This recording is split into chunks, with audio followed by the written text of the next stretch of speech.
Salut tout le monde, j'espère que vous allez bien. Ça faisait un petit moment que je vous avais pas fait de vidéo.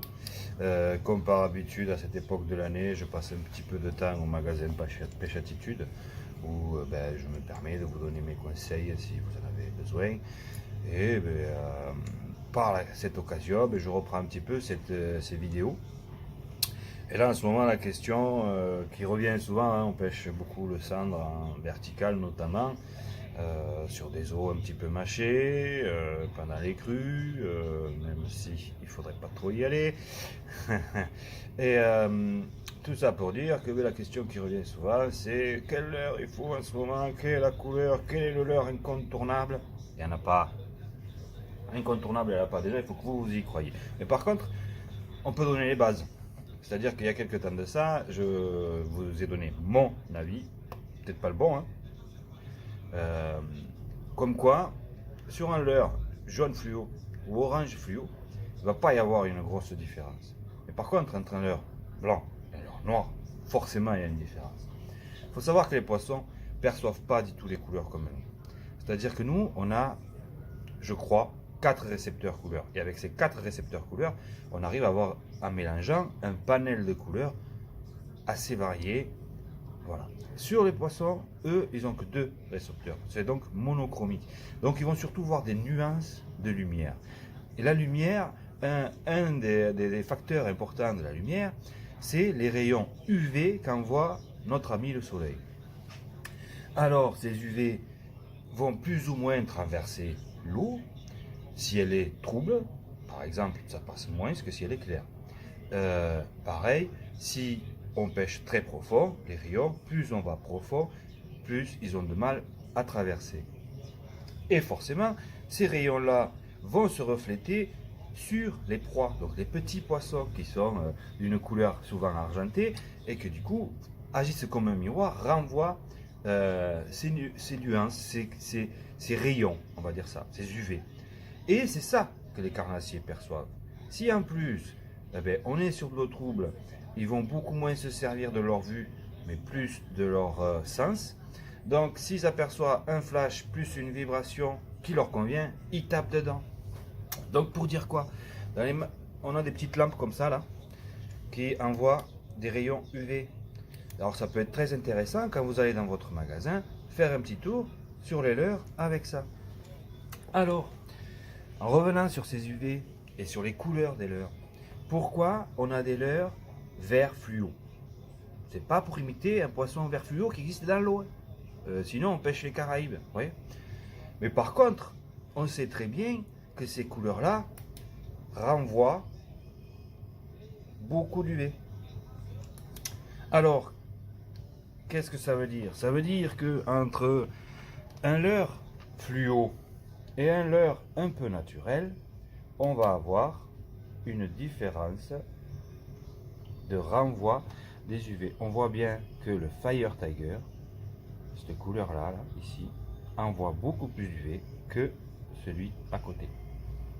Alors, après, ça peut être vu encore plus sur, par exemple, une couleur naturelle.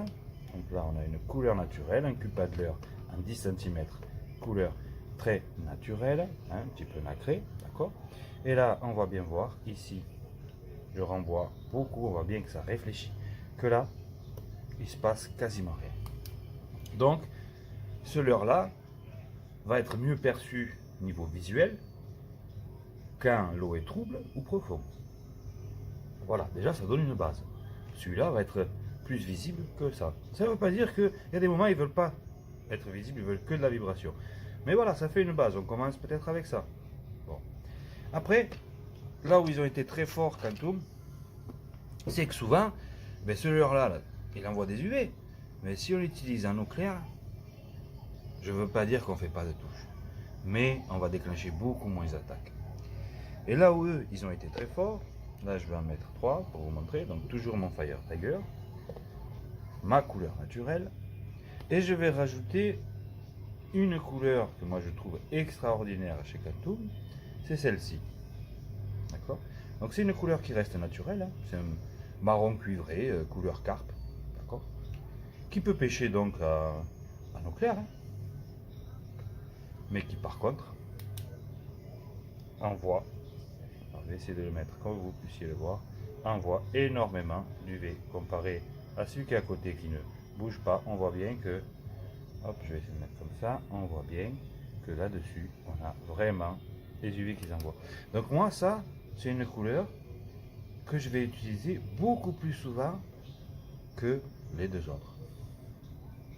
Après, il faut aussi que ça vous plaise à vous, que à chaque fois que vous mettez un leurre au bout, vous dites que c'est le bon leurre, et plutôt que de chercher à changer de couleur, dans un premier temps, prenez une couleur qui peut à peu près passer partout et changer de taille. Vous verrez que vous déclencherez des poissons que d'habitude vous ne déclenchez pas. Alors, ce n'est que mon expérience personnelle hein, sur le Lot, la rivière Lot, donc en Lot-et-Garonne. La population de pêcheurs se plaint qu'on fait beaucoup de petits cendres. Et les mecs qui pêchent avec des leurres qui font 10 cm, voire 8. Donc oui, tu fais des poissons, hein. Tu fais des perches, tu fais quelques cendres, voire même des cendres maillées, pas de problème. Mais par contre, tu ne fais pas bouger les gros. C'est une tactique, c'est du mental. Il faut arriver avec des gros leurres, se dire qu'on ne prendra pas beaucoup de touches, mais la touche qu'on prendra, ou les touches qu'on prendra, ça sera des beaux poissons. Tout simplement parce que quand on arrive avec des petits poissons, des petits leurres sur un secteur, on va d'abord faire bouger les petits poissons, parce que les proies leur conviennent. Et si on fait bouger les petits poissons, les gros, eux, ils arrêtent de se nourrir, ils attendent que les petits aient fini d'être à table. Et souvent, on les dérange. L'activité qu'on va créer en sortant des poissons, on va les stresser. Et les gros, eux, ils arrêtent de s'alimenter. Donc, un conseil, arrivez très doucement sur vos postes, dont vous savez qu'il y a la possibilité de faire du poisson, du beau poisson, et pêchez gros. Pêchez gros, et j'ai envie de vous dire, quand vous ne savez pas quelle couleur mettre, mettez du blanc. Le blanc est comme un miroir, il renvoie un petit peu toutes les couleurs qui lui sont autour. Donc quand on ne sait pas s'il faut mettre un peu d'UV ou s'il faut rester plutôt naturel, eh bien, mettez du blanc. Voilà. Après, ça reste que mes avis, d'accord? Je suis ouvert à la critique. Vous pouvez me donner vos avis. On progresse tous les jours. Mais je pense que déjà, voilà, sur des bases comme ça, deux couleurs vraiment très opposées et une couleur qui peut passer un petit peu partout. Et normalement, on a déjà de quoi faire. Allez, j'espère que ça vous sera utile. Je vous dis à très bientôt. Et je vous rappelle que pour le mois de janvier, promotion exceptionnelle. Par rapport à la crise qu'on traverse, on essaye d'y voir un peu plus clair pour l'année prochaine. Donc il y a une promotion sur toute réservation au mois de janvier qui est de 25% et toute réservation faite en janvier valable toute l'année. C'est-à-dire que vous pouvez réserver maintenant un guidage ou un séjour sur une période que vous pensez être bonne et puis on calera tout ça. Allez, merci, à bientôt.